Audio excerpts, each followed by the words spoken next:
Hey y'all. So I am a little nervous. I feel like this is like the first real YouTube video where I'm like sitting down speaking to y'all. So not too much if I slip up or like not too much on me anyway. But I wanted to give y'all like a Q&A before I start all of my journey of sharing my life with y'all, sharing my business with y'all, sharing my whole bunch of other stuff with y'all, you know? So to start this Q&A off, I'm just gonna say like my name, right? My name is Ra, also known as MajorStylez by Ra. It's not MajorStylez by Ra, it's by Ra, okay? I just want to get this clear before I even start answering the questions. No, my mom did not have me at 12 years old. No, my nana is not 97. And no, my great grandma is not 116 or 110. Like, it was just a play on the video so y'all could like relax. Like, y'all could relax. There was no victim. It was no, and yes, my father is around. Like, y'all could relax. So I just cleared that up. Okay. Yeah, so let me get into these questions. And I appreciate y'all for sending in questions that y'all want to know about me. Like, first of all, I didn't think that y'all was like really that interested in me until I started seeing all these questions from TikTok, from Instagram polls. So I'm just like, okay, like, I'm that girl. Am I that girl? I'm that girl. Okay, let me get into some questions. I'm opening the file, but I know one of them was like, how many tattoos do you have? And I have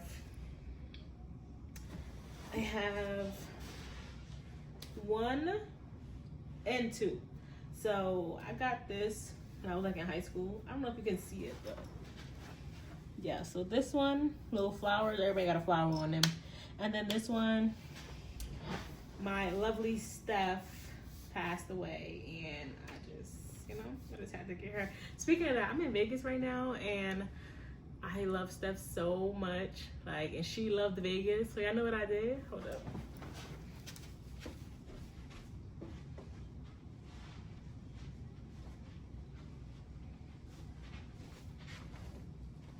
Even though she's away, you know, I made sure to bring her with me to Vegas, y'all. So she still lives on, and yeah.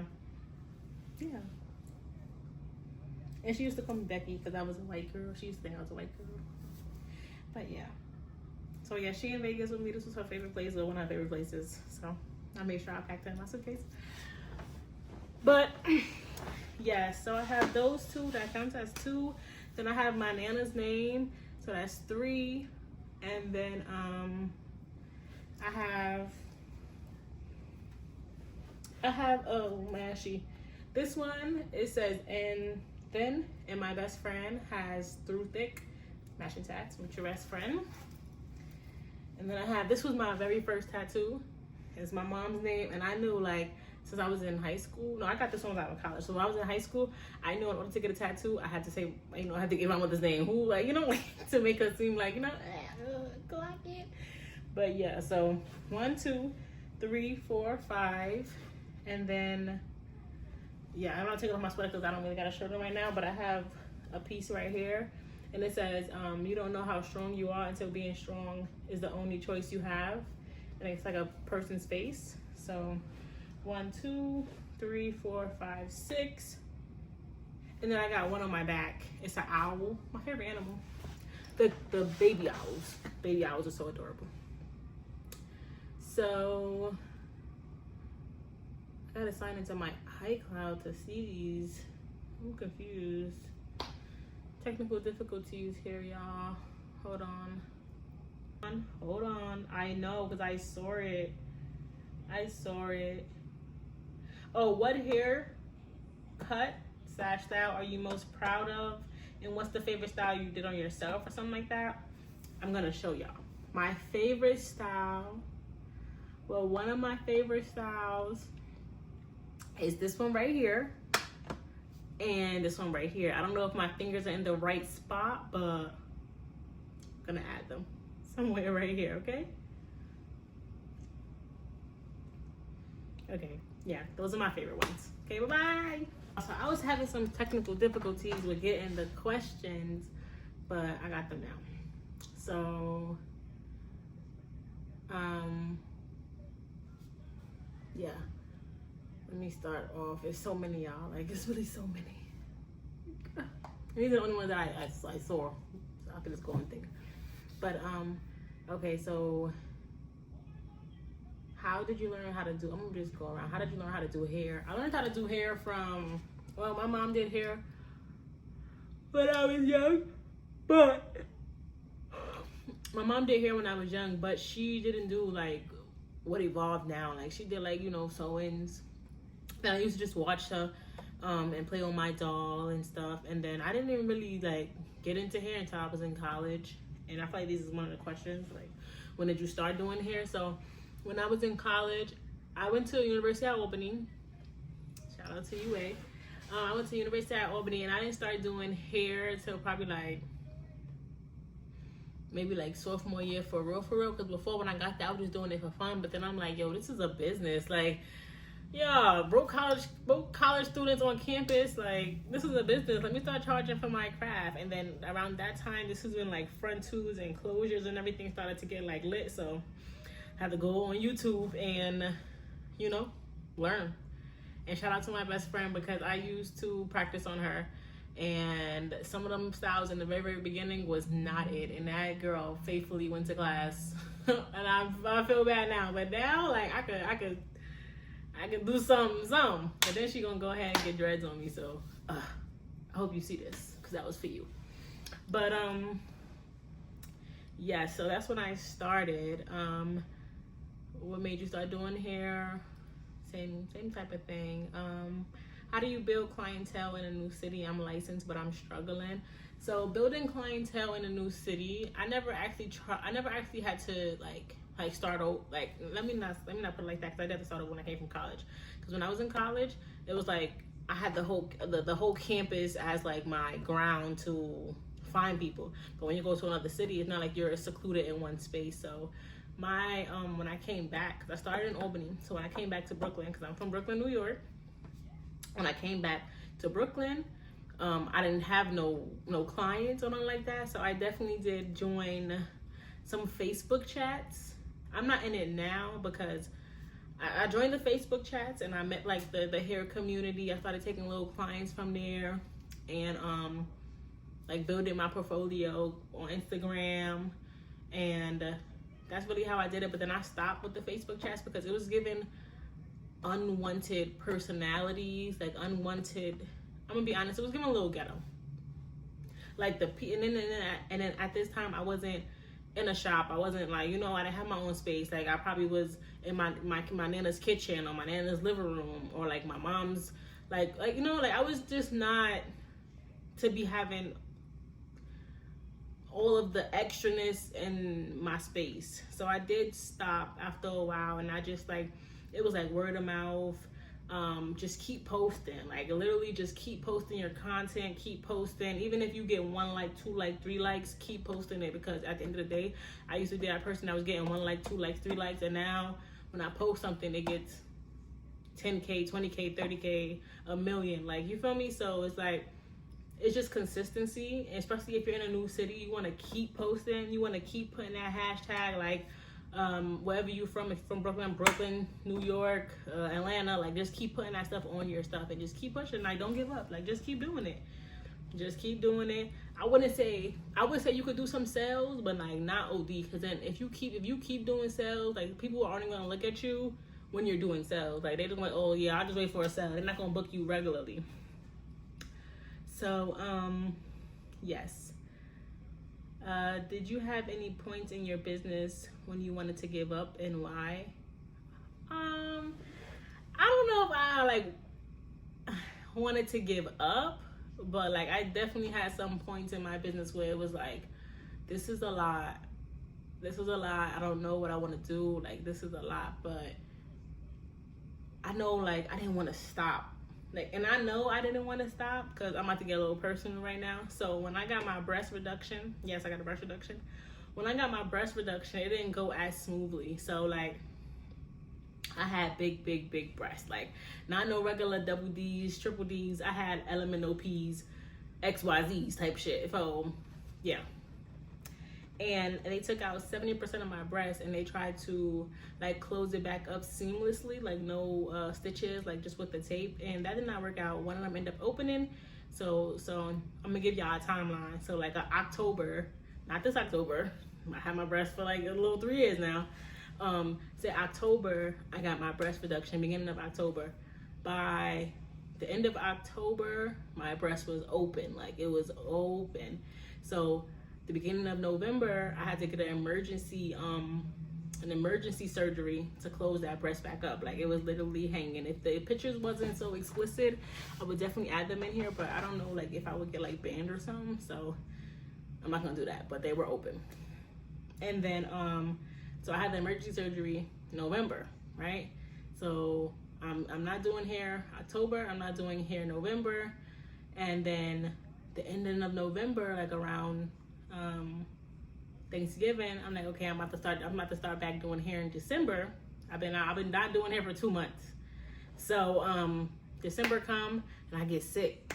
Like they said I went to the hospital, they said I had the flu, but at this point, like, my stomach was hurting, like I was throwing up, I couldn't eat, like I couldn't sleep, I couldn't sit down, I couldn't use the bathroom, like, I literally couldn't walk, like I couldn't do anything. So if I don't tell me I got the flu, I'm like, this is a lot. They gave me flu medicine. After a week, the flu symptoms did not go away, everything just got worse. Come to find out, I had appendicitis. So when I went back to tell them, like after that week of having the flu, I went back, they was like, oh, you got appendicitis. No, they said, oh, your appendix exploded, you need emergency surgery right now. When I tell you I could have passed out, y'all.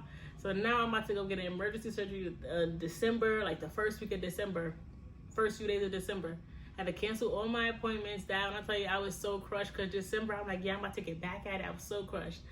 Had to cancel all my appointments for December. I was in the hospital from like December, the first few days of December till December 29th, like literally the entire December. My appendix exploded, and then after a few days of them cleaning out my appendix, I was like, I can't breathe.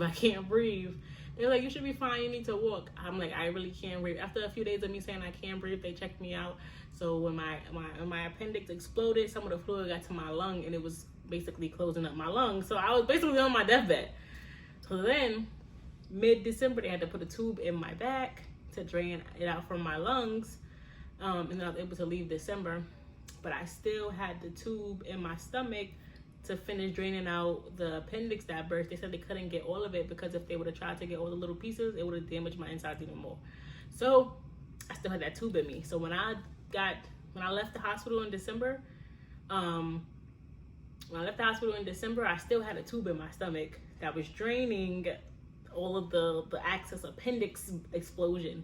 So I had that in the entire January. Couldn't take it out. I had it in for the entire January. So February, they were able to take it out. They said I should be good. So February, I had this thing in my stomach in January, and it was preventing me from really walking. So February, I was relearning how to walk.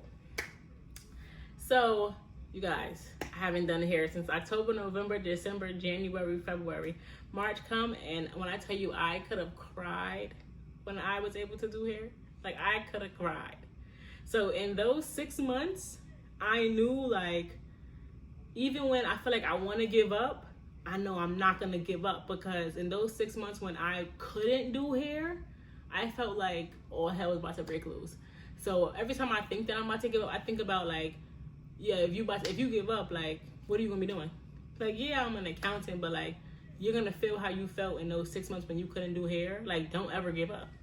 So there was times when I felt like, yeah, no, but then I remember, like, no, this is what you want to do. This is what you want to do. Like, so you gonna have to everything that you people want to do not come easy. It's not like I didn't just gain 100K followers overnight. Like, that was hard work. Like, I cried sometimes. Like, it's very much hard.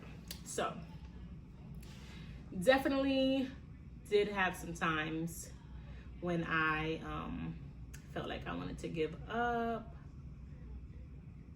Do you have any points in your business? Okay, so yeah. And the why part, why I wanted to give up, it was just a lot. Like, you know, sometimes you just get overwhelmed. Like, I really was just getting overwhelmed, and sometimes I was just getting overlooked. Like, I have firework. Like speaking to like right now, like I'm posting, like my videos are going viral now, but I'm literally posting the same thing that I've been posting for years. Like, but it's only getting attention because I'm learning how to work the social media system now. But like, this was my work before. Like, I was been doing these wig installs, I was been doing these creative styles, I was been coloring hair, I was been drawing on hair. So it was just like all of my good work was just going unnoticed. I wasn't getting like the recognition, nothing. And I was just like, I don't know, like, but I didn't give up, and I'm getting the fruits of my labor. As a Mexican woman, how should I do my medium length straight hair before I lay a wig down? And how do I lay a wig down? My wig needs to eat, and I love your work. Okay, as a Mexican woman, I think that you have like real soft, like straight hair type of texture thing. For all wig installs, just braid it to the back, like cornrows. Yeah, just braid it to the back, cornrows, and put a cap on. You'll be fine. What really be going through your head when you get the clients that have the utmost faith in you? I feel honored. Even though I be like, what the helly? I definitely feel honored. Like, I feel honored. Like, I be like, you want me to do this? Like, you think I got potential to do this? Yes. Random but important. Are you scared of getting arthritis? Only because that's one of my biggest fears, which is why I don't do hair for real. But I want to know. But I want to. I'm not scared of getting arthritis, but like, I don't want to get arthritis. I feel like when I really like get up there, I'm gonna like hire a braider, because y'all know how I do. So, well, some may not know, but my shop is a work site for like youth development programs, summer youth type of thing. So I've had a braider from there, and like, you know, summer youth or Canva pays them. And when I tell you, those were the best few weeks of my life, not having to braid, I said, yeah, definitely need to invest. So I already know, like, in the future, I will not be braiding them cornrows back. I'm gonna get an elite braider, and we're gonna be good.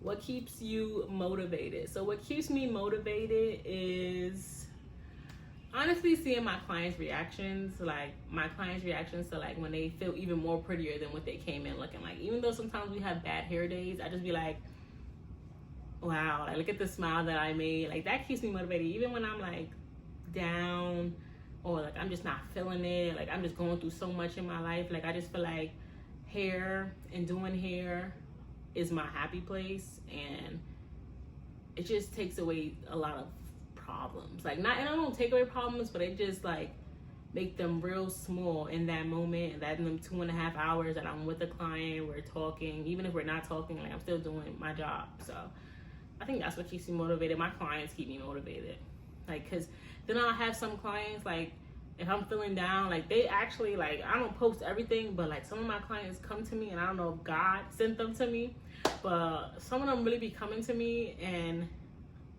their words, like, I needed it that day. Like, even if I don't say that I needed it that day, I know I needed it that day. Let me see. Do you just be doing skits? Okay, let me make this clear. I don't just be doing skits. Some of these things, some of these scenarios happened to me before. So I wasn't always recording everything. But when stuff like that happened to me, I'd be like, wow, like, this is really, like, this is what people do. Like, I have someone come to me and forget to bring their hair. How are you coming to a hair appointment with no hair? No shade, because if you're watching this, you know I love you. Like, they literally got to my door with no hair. They had to get back in the Uber and go. Like, I've literally had that done before me. I've literally had someone bring me 2-tone colored bundles. Like, I've had that before. I've had a lot of these little things that I'm saying in the videos done to me, but I wasn't always recording. So some of these, like, I would reenact real situations that have happened to me, but in that moment it may not have been with that person, if that makes sense. So I don't just be doing skits just to do them. Like, I'm trying to bring awareness to hairstylists' lives. Like, okay, how am I gonna put this? Because I know what I'm saying in my head. Hold up, so yeah, okay. So how can I articulate it? So, like, my videos and my pages is really like, it's just like a humor hairstylist life. Like, how can I put it? I'm just trying to show y'all what hairstylists go through on a daily, but in a humor way, if that makes sense. Yeah. So, like, hairstylists are like a shoulder to cry on. We are a listener. We are so much. Like, we are a therapist. We are a friend. We are still a stylist.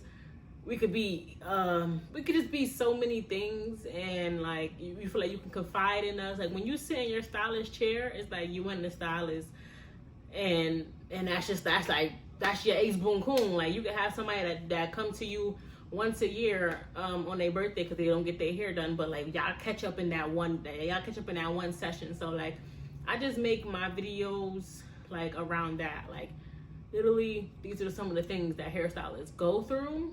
And yeah, and I want to say this, every video that I post, the client has already saw the video, the client has already agreed for the video to be out, and the client feels no weight. Like, and I do want to say, like, I don't condone any bullying. So I feel like sometimes when y'all be in them comments bullying someone, like, about how they look or something like that, don't do that. Like, that's just uncalled for.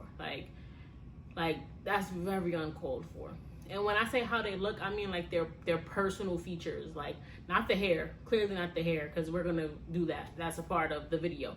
But their personal features. When y'all start talking about the person as a person, it's just like, and then y'all would say something like, why would you post this person looking like that? You, like, she had a pimple on her nose or something like that. Like, when do y'all really hear yourself? Like, so you telling me I gotta pick and choose someone that looks good and someone that don't looks good? Personal features, like, that's just not fair. Like, that's not fair. Everyone is beautiful in their own way, inside and out. And some of the people that y'all be TikToking and being bad about were probably the most sweetest people to me. So yeah, don't do that, because I don't like that. And just like, I'm gonna be honest, I be deleting and blocking. So don't get deleted and blocked. Like, don't be rude to my people.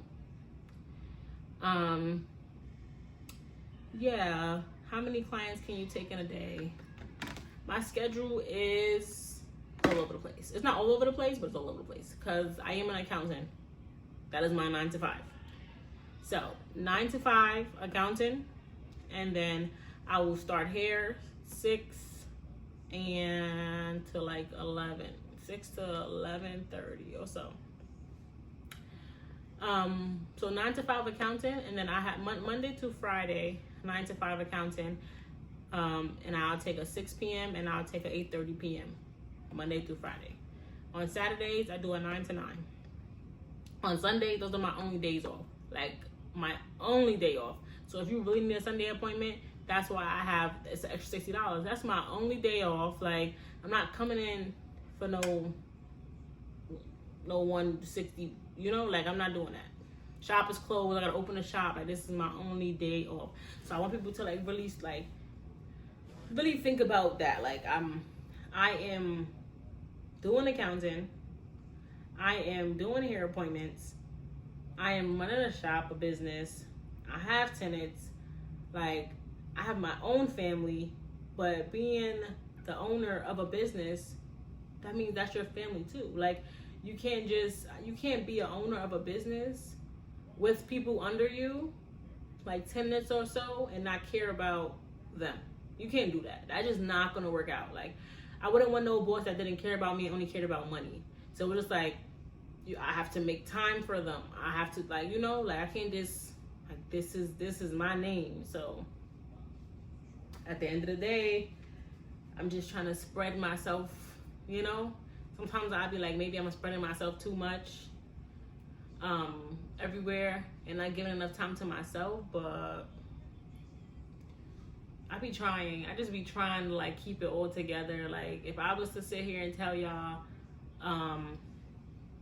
the things that I go through on the daily on top of the things that I have to do, it's just like, dang, like, how you still doing it? Like, people ask me, like, when are you gonna quit accounting? I'm not going to stop no stream of income right now until, like, the bank says I could build my own one of these buildings right now. Like, I could build my own one of these. I'm that up. I'm not stopping no. Like, I don't want to work for somebody my entire life. I want to be my own boss. And I see it coming in the future. Like, I do. I really do. Like, I see me owning multiple shops, like owning. Just owning. Like, I see me continuing to take over this TikTok world. Like, I'm getting in my YouTube bag. Like, and then I know y'all like the ebooks. Y'all like when I like give y'all tips on stuff, like digital stuff, digital products. So, like, I'm really getting into that stuff. So, yes. Most of these questions was, like, repetitive. So, if a hairstyle if a hairstyle your client picks doesn't fit them, would you tell them? Absolutely, I would tell them. But if they tell me I still want it, I'm not going to say I'm not going to do it. Like, you paid for a service and that's what you're going to get. Absolutely. I can tell you my opinion 100 times. But if you say, no, this is what I want and this is what I think, sometimes I could be wrong. And that's just my opinion. So, you gonna get what you ask for. Trust and believe that. What's your favorite style to do?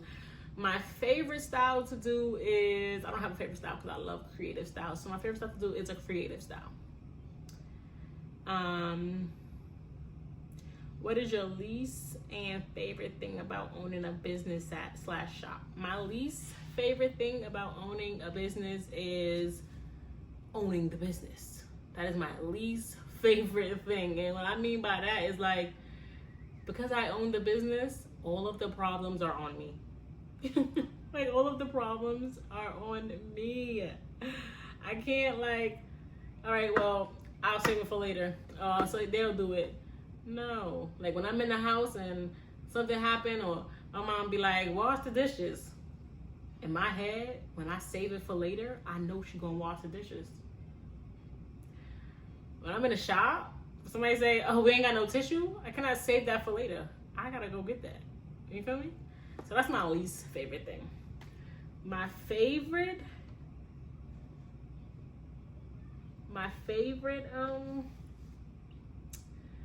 thing about owning a business is owning the business. Okay? Like, and what I mean by that part is, I am a CEO.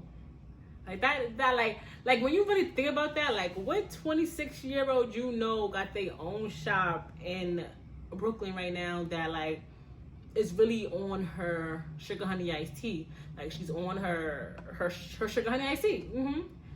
And she still has her corporate job, and she's still making time for her friends and family, and she's still making time to be a content creator. Like, I be feeling like, yeah, I'm gonna be that girl. I'm gonna be that girl. Like, my favorite part is, like, I'm really out here opening doors for other people, doors that I didn't have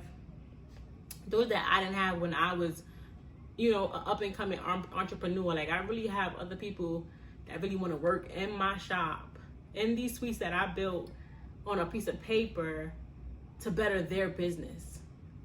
like that's crazy to me. Like still to this day, I feel like that's crazy to me. Like that's crazy to me. That's just crazy to me. So, yep.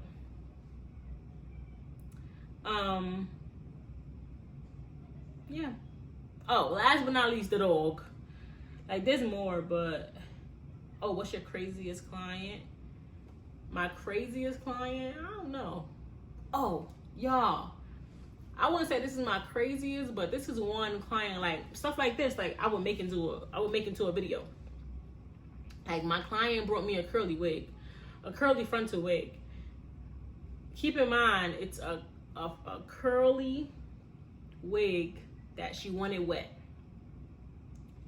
So she brought me a curly frontal wig, and when it got to me, I thought it was a closure. I'm like, why is it all tangled up, and like you booked for a frontal, like, you know, like this is not gonna be a frontal take, really?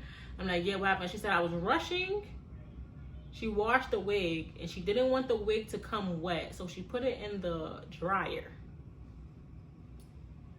She put the wig in the dryer, y'all, so it could dry faster for her to get to her appointment. I said, you put a curly wig that I'm going wet anyway in the dryer? She said, yes, I was trying to make it to my appointment one time. I didn't want to come with it wet.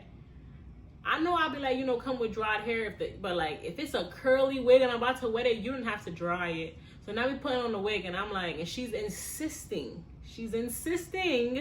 that we get a half up, half down. I'm looking at her like, you cannot get no half up, half down. You done shrunk 3/4 of the frontal. This is a 4x4 now. This is a 4x4. And she insisted. When I tell you, I was just like, there's no way she could, like, there's no way this is the delusional stuff that I'm going through right now. Like, it's no way. No way. So like when I did that video of the girl asking for a half up, half down with a 2x6 closure, all of these videos stem from something that really happened to me. It may not have been a 2x6 closure, but that has happened to me. You shrunk your wig in a dryer. It became a 4x6 or whatever, and you still wanted a half up, half down. How was that possible? Okay. So don't think I just be out here just doing skits or something like that. I just found my niche. I just found my niche, and now it's like it's taking over. It's taking over, y'all. It's taking over. So yeah. And if y'all want any more questions to be answered, y'all can definitely drop them below. Comment, like, share, subscribe, and the dog. Y'all, I'm not gonna lie.